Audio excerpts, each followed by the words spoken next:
본문은 데살로니가 후서 1장의 이야기입니다. 데살로니가 교회는 사도 바울이 세운 교회입니다. 사도행전 17장 기록에 의하면 이 바울은 약 3주간 데살로니가에서 이제 사람들을 가르쳤습니다. 그 결과 꽤 많은 사람들이 바울과 실라를 따랐습니다. 그러나 그들을 박해하는 유대인들로 인해서 바울 일행은 어쩔 수 없이 야밤에 도망을 가야만 하는 신세가 되었습니다. 바울이 머문 시간이 그토록 짧았음에도 불구하고 데살로니가 교회는 훌륭한 교회로 이제 성장하게 되었습니다. 데살로니가전서 1장을 살펴보면 이 데살로니가 교회가 다른 교회의 훌륭한 모본이 되며 그 교회의 믿음이 좋다는 소문이 두루 퍼졌다라는 기록이 있습니다. 이는 데살로니가 교회가 바울이 보기에 흡족할 만큼 건실한 교회로 성장하고 있다라는 뜻입니다. 그럼에도 데살로니가 교회는 이 잘못된 종말론에 관련된 이해로 말미암아 우려스러운 상황들이 있었고 그래서 바울은 데살로니가 전서를 기록하게 됩니다. 그렇게 데살로니가 전서가 쓰여진 이후에 약 3개월에서 4개월 이후에 바울은 결국 다시 펜을 들 수밖에 없었습니다.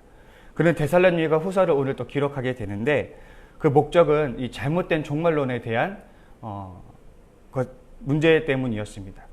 데살로니가 교회는 잘못된 종말론, 임박한 종말론에 대한 기대 때문에 어떤 일까지 벌어졌냐면 이제 자신의 일까지, 직장까지도 그만두고 이제 그냥 예배에만 그냥 몰두하는 사람들이 생길 만큼 이 잘못된 종말론으로 인해서 몸살을 앓고 있었던 것으로 보입니다. 바울은 그 문제를 바로잡기 위해서 또 더불어 다른 몇 가지 문제들을 또 위로하고 격려하기 위해서 데살로니가 후서를 쓰는 모습을 우리가 보게 됩니다. 우리가 3개월 만에, 약 3개월에서 4개월 만에 그가 데살로니가 후서를 다시 썼다라는 것은 바울이 얼마나 이 데살로니가 교회에 심혈을 기울이고 있는지, 얼마나 이 교회를 아끼고 사랑하고 있는지를 알 수 있는 대목입니다. 자신이 세운 이 교회가 이처럼 혼란스러워지는 것에 대해서 바울은 무척 안타까워하는 마음에 다시 펜을 든 게 된 것이죠. 이렇처럼 우리가 바울이 이 데살로니가 교회를 위해서 이렇게 빠른 시일 내에 다시 편지를 쓸 만큼 이 데살로니가 교회를 아끼고 이 데살로니가 교회를 사랑하는 모습을 우리가 보게 됩니다. 이렇게 지속적으로 교회라는 것은 한번 세우고 끝나는 것이 아니라 지속적으로 사랑과 관심을 가지고 돌보아야 하는 것이며 성도들 역시 마찬가지입니다. 목회자의 입장으로서, 또 리더자의 입장으로서 이 지체들은 그저 한번 세우고 끝날 것이 아니라 지속적으로 관심을 가지고 사랑으로 돌보아야 하는 대상인 것이죠. 근데 우리가 이 바울의 데살로니가 교회를 아끼는 모습을 통해서 하나님의 모습을 우리가 또 보게 될 수 있지 않는가라는 생각을 해보게 됩니다. 이스라엘이 이제 그 이집트에서 탈출하게 되었을 때에 하나님께서 그 출애굽의 은혜를 그들에게 허락하셨습니다. 근데 그들에게 출애굽의 은혜를 허락하신 것에서 끝날 것이 아니라 하나님은 그 뒤로도 지속적으로 이 이스라엘 사람들을 돌보십니다. 구름 기둥을 허락하여 주시고 또 불 기둥을 허락하여 주시고 또 때마다 물을 주시고 또 만나를 주심으로써 이스라엘 백성들을 돌보시기를 무려 40년을 그렇게 하루도 빠짐없이 그들과 동행하면서 그들을 돌보아 주셨다라는 것입니다. 우리가 자녀들에게 자전거를 가르쳐 줄 때를 생각해 보면 이 자녀들의 자전거를 이제 탈 때 뒤에서 이 자녀들의 자전거를 꼭 쥐습니다. 그리고 이 아이가 자전거를 탈 때 자로나 우로나 치우쳐서 넘어지려 할 때마다 이 부모가 뒤에서 힘을 주어서 균형을 잡아줌으로써 넘어지지 않게 하죠. 마치 이런 것처럼 하나님 우리의 삶 가운데 지속적으로 우리를 뒤에서 지켜주시고 우리를 붙들어 주신다라는 것이죠. 우리가 신앙의 길을 걸어갈 때 좌로나 우로나 치우쳐서 넘어지려고 할 때면 하나님께서 뒤에서 우리를 잡아주셔서 우리가 옳은 길을 갈 수 있도록 지속적으로 우리를 돌보아 주시고 우리에게 관심을 가져주시는 분이 바로 하나님이시라는 사실입니다. 그러니 우리 성도님들 혹시 살다 보면 우리가 하나님의 그런 동행하심이 우리 삶에 느껴지지 않을 때 때로 하나님이 침묵하는 것 같이 느껴질 때가 있을지 모릅니다. 그러나 하나님은 그러한 상황에서도 언제나 우리의 뒤에서 우리를 붙들어 주시는 분이심을 믿으시기 바랍니다. 우리가 신앙의 길을 걸어갈 때 잘못된 길로 빠지려고 할 때마다 우리가 하나님이 뒤에서 우리를 꼭 붙들어 주시는 하나님이심을 여러분들 믿으시고 오늘 하루도 그 하나님의 동행하심을 믿음으로 선포하며 그 뒤에 계신, 우리의 뒤에 계신 그 하나님을 신뢰하며 오늘 하루도 걸어 나아갈 수 있는 우리 성도님들 될 수 있기를 바랍니다. 이 데살로니가 후서 1장의 내용을 살펴보면 전서의 1장과 거의 다름이 없이 그들의 훌륭한 신앙을 칭찬하면서 시작되는 것을 우리가 알 수가 있습니다. 우리가 3절을 좀 보면 이렇게 나와 있습니다. 형제들아, 우리가 너희를 위하여 항상 하나님께 감사할지니 이것이 당연함은 너희의 믿음이 더욱 자라고 너희가 다 각기 서로 사랑함이 풍성함이니. 3절에서 바울은 데살로니가 교회를 위해서 하나님께 감사하는 것이 당연하다라고 표현하고 있습니다. 이 감사가 당연하다라는 말은 다른 말로 인해서 하나님께 감사해야 할 의무가 있다라고 해석하는 것이 더 정확할 것입니다. 지금 바울은 감사하는 것이 그 데살로니가 교인들의 신앙이 성장하는 것으로 인해서 바울이 당연히 하나님께 감사해야 한다라고 말을 하고 있는 것입니다.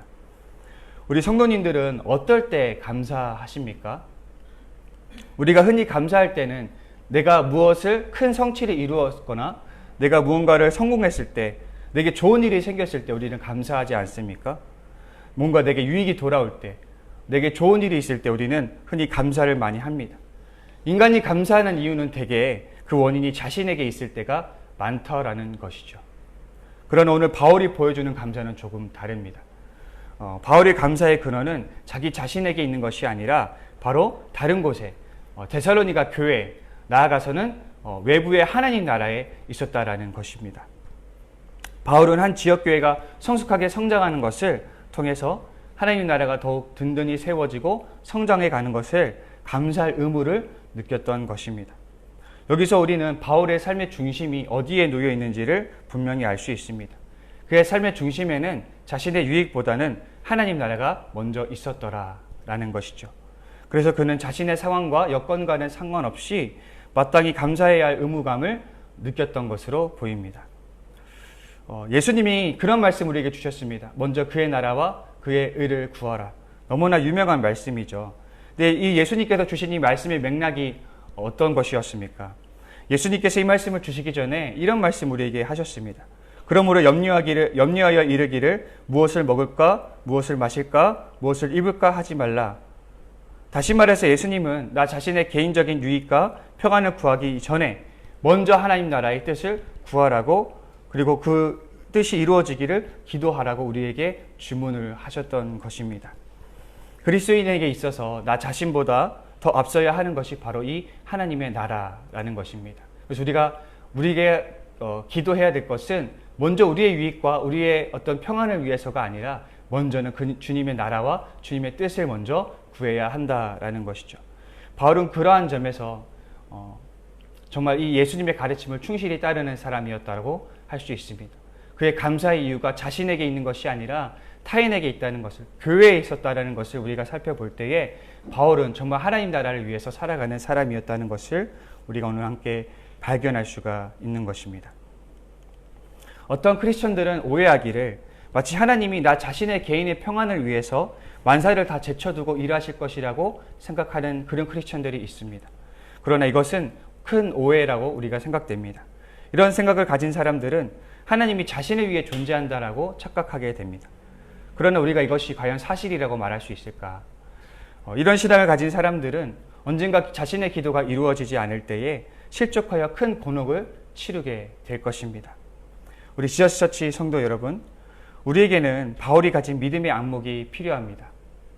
나의 상황이나 여건과 상관없이 오직 하나님 나라가 이루어지는 것에 자신의 감사로 삼는 태도가 우리에게는 필요합니다. 나의 뜻을 넘어 하나님 나라의 뜻을 두는 그 삶의 태도가 우리에게 필요하다라는 것이죠. 바라기로는 우리 모두가 이 바울의 태도를 가질 수 있기를 바라며, 실로 우리 안에 하나님 나라에 대한 열망과 우선순위가 우리 안에서 온전히 회복될 수 있는 은혜가 있기를 소망합니다. 데살로니가 후서 편지를 쓴 이유 중에 또 한 가지는 이 데살로니가 교회가 당하는 박해가 더욱 심해졌다는 데 있습니다. 바울은 그들이 당하는 박해를 위로하기 위해서 이 편지를 쓰기도 했습니다. 데살로니가 교회는 유대인들을 비롯한 이방인들에게도 심한 박해와 고난을 당하고 있었습니다. 사도행전 17장을 보면 이 바울과 실라를 환대했다는 이유만으로 야손을 이제 잡아서 옥에 가두는 이야기를 이제 우리가 17장에서 볼 수가 있는데, 이것은 데살로니가 교회가 겪는 어려움의 단면을 보여주고 있다고 할 수가 있습니다. 그리고 이 고난은 지금도 현재 진행형이고 그 핍박은 날로 더 심해지고 있다라고 할 수 있습니다. 그러나 기억해야 될 것은 이 고난이 하나님 나라에 합당한 자로 만들어 준다라는 것입니다. 이 말은 하나님 나라에 합당하다라는 말은 무슨 말이냐면, 다시 말해서 하나님 나라에 적합한 자로 여김을 받는다라는 뜻입니다. 고난은 단순히 우리를 찾아오는 불행한 일도 아니고 억울한 일도 아닙니다. 이 고난은 곧 하나님 나라에 적합한 자라는 그 자격을 취득하는 복되고 영광스러운 일이라는 사실을 우리가 기억해야 할 것입니다. 우리는 이런 고난을 통해 하나님께 정당한 자로서, 하나님 나라에 합당한 자로서 인정을 받는 것에 대해서 기뻐해야 할 것입니다. 그러나 우리가 여기서 주의해야 할 것이 있습니다. 이 고난이 어떤 고난이냐는 것이죠. 오늘 이 본문에서 말하는 고난은 이른바 능동적인 고난이라고 할 수 있습니다. 5절을 보면 너희가 고난을 받느니라 라고 이렇게 말을 하고 있는데, 여기서 이 고난을 받는다라는 동사의 형태는 현재 능동태 직설법으로 쓰이고 있습니다. 다시 말해서 능동적으로 고난을 당하는 것을 의미하고 있는 것이죠. 여러분, 고난에도 종류가 있습니다. 고난이라고 해서 다 같은 고난이 아니라는 것이죠. 나누어 보자면 수동적인 고난이 있을 수 있고 능동적인 고난이 있을 수 있다라는 것입니다. 나의 행위와 상관없이 외부로부터 닥치는 고난은 수동적인 고난이라고 할 수가 있습니다. 우리가 뜻하지 않게 나의 의지와 상관없이 외부에서 우리가 닥치는 어떤 자연재해나 어떤 사건, 사고와 같은 문제들은 우리가 수동적인 고난이라고도 볼 수가 있습니다. 그러나 능동적인 고난은 다른 것입니다. 믿음 때문에 고난이 불보듯 뻔한 상황에서도 굳이 믿음 때문에 손해보는 선택을 하는 것이 능동적인 고난, 자발적인 고난이라고 할 수가 있는 것이죠. 이 초대교회 많은 사람들은 이 신앙 때문에 목숨을 잃는 것부터 시작해서 자신의 높은 직위를 박탈당하거나 오래된 거래처를 잃는 등 그런 갖가지의 여러 수모와 어려움들을 당해야만 했습니다.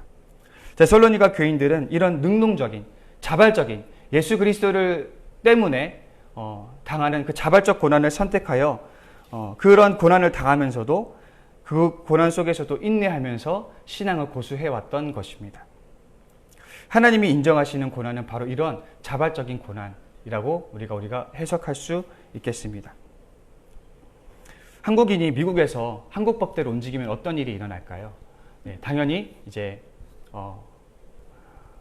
문제가 생길 수밖에 없을 것입니다. 그 미국 법과 저촉될 수밖에 없을 것입니다.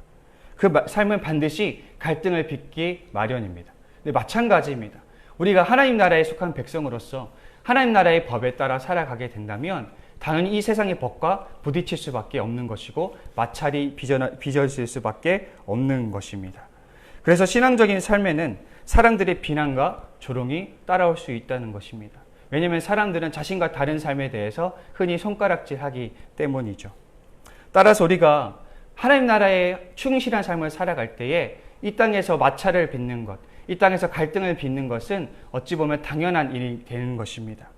그래서 우리가 그런 고난을 당할 때에 우리가 이상하게 여기거나 우리가 당황하거나 그럴 필요가 없다라는 것입니다. 오히려 그런 고난은 내가 하나님 나라에 온전히 속했다라는 것을, 내가 하나님 나라에 충실하게 따라 살아가고 있다라는 것을 반증하는 것이기 때문입니다. 우리가 4절을 보면 이렇게 이야기하고 있습니다. 너희가 견디고 있는 모든 박해와 환난 중에서 너희 인내와 믿음으로 말미암아 하나님의 여러 교회에서 우리가 친히 자랑하노라. 교회가 자랑해야 될 것은 환난 중에서 빛나는 인내와 믿음입니다. 우리가 어떤 성공을 이루었느냐, 어떤 성취를 이루었느냐, 이런 것들을 자랑할 것이 아니라 기독교인들이 진정 자랑해야 될 것은 우리가 예수 그리스도를 통하여서 당하는 자발적인 고난을 사람들에게 자랑해야 된다는 것이고, 그런 고난을 당하면서도 우리가 믿음이 흔들리지 않고 인내하면서 믿음을 지키는 바로 이런 믿음들을 우리가 사람들에게 자랑해야 한다라는 것입니다. 그렇다면 우리는 오늘날 우리 교회들은 어떤 것을 자랑하고 있습니까? 내가 하나님을 믿었더니 이렇게 복을 많이 받았다, 내가 이렇게 크게 성공했다, 이런 것을 자랑할 것이 아니라 내가 예수 그리스도를 때문에 이런 고난을 당하고 내가 예수 그리스도 때문에 이런 어려움을 당했고 이런 손해를 보았고 그럼에도 불구하고 내가 기쁨으로 이 믿음의 길을 걸어가고 있다라는 바로 이런 인내와 믿음을 성도 이제 사람들에게 자랑해야 한다라는 것입니다. 고난은 우리의 신앙의 진면모를 드러내는 시금석이고 하나님 나라에 합당한 자격증입니다. 그러니 우리는 고통을 그저 최소화하는 삶을 살기 위해서 노력할 것이 아니라 고난에 대한 우리의 관점을 바꿀 필요가 있는 것입니다. 고난은 우리가 그냥 불행해서 우리가 원망해야 될 일이 아니라 우리가 하나님 나라에 합당한 자로 여김을 받게 되는 그런 자격증과 같은 트로피라는 사실을 여러분 기억하시고 그 고난에 대한 관점이 오늘 바뀔 수 있는 우리가 되었으면 좋겠습니다. 말씀을 마무리하겠습니다. 고난은 어떤 것이라 할지라도 사실 유쾌한 것이 아닙니다. 그래서 고난에 대한 말씀은 사실 조심스럽고 사실 이 고난에 대한 말씀을 드리기는 사실 되게 부담스럽습니다. 그러나 오늘 말씀은 이 고난에 대한 우리의 시각을 바꿀 것을 우리에게 요구하고 있습니다. 우리는 어떤 일로서 고난을 당하고 있습니까? 우리는 정말로 하나님 나라를 위해 고난에 동참하고 있습니까? 여기 계신 저와 여러분이 기꺼이 하나님 나라를 위해서 자발적 고난에 동참할 수 있는 그 용기와 능력이 우리 모두에게 부어질 수 있기를 바랍니다. 그래서 고난 중에 믿음으로 우리 성도들의 자랑이 될 수 있는, 우리 교회뿐만 아니라 모든 교회의 자랑이 될 수 있는, 그래서 우리가 그렇게 하나님 앞에서 그 환난 중에 당하는 인내와 믿음으로 하나님께 영광 돌릴 수 있는 복된 저와 여러분이 될 수 있기를 간절히 소망합니다. 우리 시간 기도하실 텐데요.